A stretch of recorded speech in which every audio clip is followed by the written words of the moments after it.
Précis de théologie ascétique et mystique de Tancret, deuxième partie, chapitre 4. La luxure, page 555. Sa nature.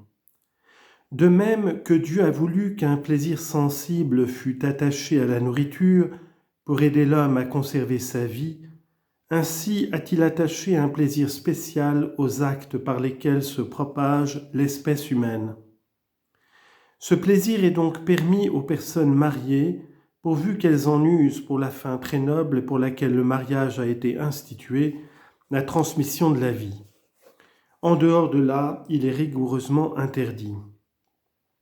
Malgré cette interdiction, il y a malheureusement en nous, surtout à partir de l'âge de puberté ou de l'adolescence, une tendance plus ou moins violente à goûter ce plaisir, même en dehors du mariage légitime. C'est cette tendance désordonnée qu'on appelle la luxure et qui est condamnée dans ce double précepte du Décalogue. Luxurieux point ne sera de corps ni de consentement, l'œuvre de chair ne désirera qu'en mariage seulement. Ce ne sont donc pas seulement les actes extérieurs qui sont défendus, mais les actes intérieurs consentis, imagination, pensée, désir. Et c'est avec raison. Car si on s'arrête de propos délibérés à des images ou pensées déshonnêtes, à des plaisirs, à des désirs mauvais, les sens se troublent et des mouvements organiques se produisent qui ne sont trop souvent que le prélude d'actes contraires à la pureté. Si donc on veut éviter ces actes, il importe de combattre les pensées et les imaginations dangereuses. La gravité de ces fautes. Lorsqu'on recherche et veut directement le plaisir mauvais, le plaisir voluptueux, il y a faute mortelle. C'est en effet un très grave désordre que de compromettre la conservation et la propagation de la race humaine. Or, s'il était une fois posé en principe qu'on peut rechercher le plaisir de la volupté en pensée, en parole ou en acte ailleurs que dans l'usage légitime du mariage, il serait impossible de mettre un frein à la fureur de cette passion dont les exigences augmentent avec les satisfactions qu'on lui accorde, et bientôt le but du Créateur serait frustré. C'est du reste ce que montre l'expérience. Il n'y a que trop de jeunes gens qui se rendent incapables de transmettre la vie parce qu'ils ont abusé de leur corps. Aussi, dans le plaisir mauvais directement voulu, il n'est point de légèreté de matière. Mais il est des cas où, sans qu'on le recherche directement, ce plaisir se produit à la suite de certaines actions, d'ailleurs bonnes ou au moins indifférentes. Si l'on ne consent pas à ce plaisir, et si par ailleurs on a une raison suffisante pour faire l'action qui y donne lieu, on n'est pas coupable, et il ne faut donc pas s'alarmer. Mais si les actes qui déterminent ces sensations ne sont ni nécessaires ni sérieusement utiles, comme sont les lectures dangereuses, les représentations théâtrales, les conversations légères, les danses lascives, il est évident que s'y livrer, c'est un péché d'imprudence plus ou moins grave, selon la gravité du désordre ainsi produit et du danger qu'il y a d'y consentir. Au point de vue de la perfection, il n'est pas, après l'orgueil, d'obstacle plus grand au progrès spirituel que le vice impur.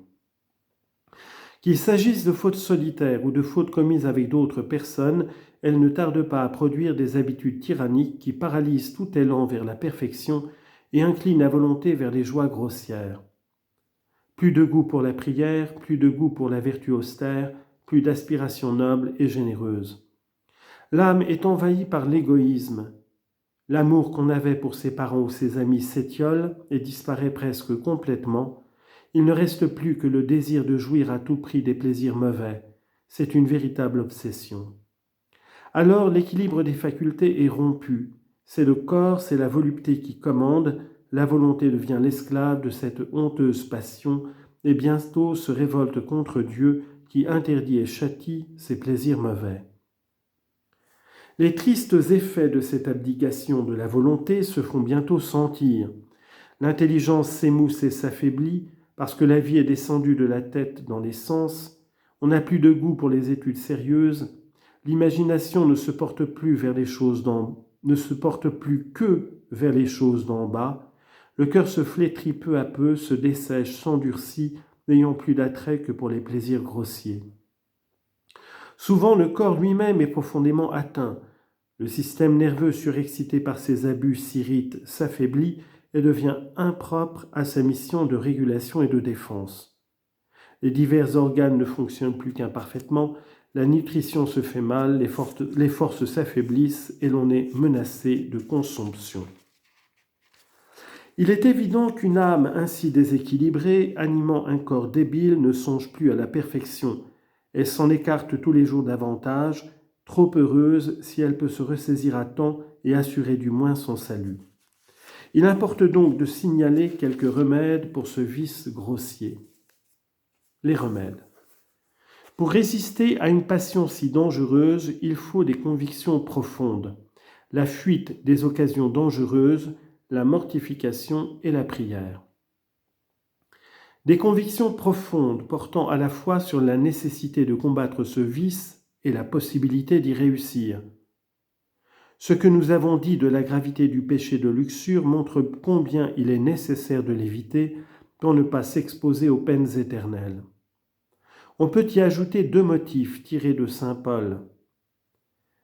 Nous sommes les temples vivants de la Sainte Trinité, temples sanctifiés par la présence du Dieu de toute sainteté et par une participation à la vie divine.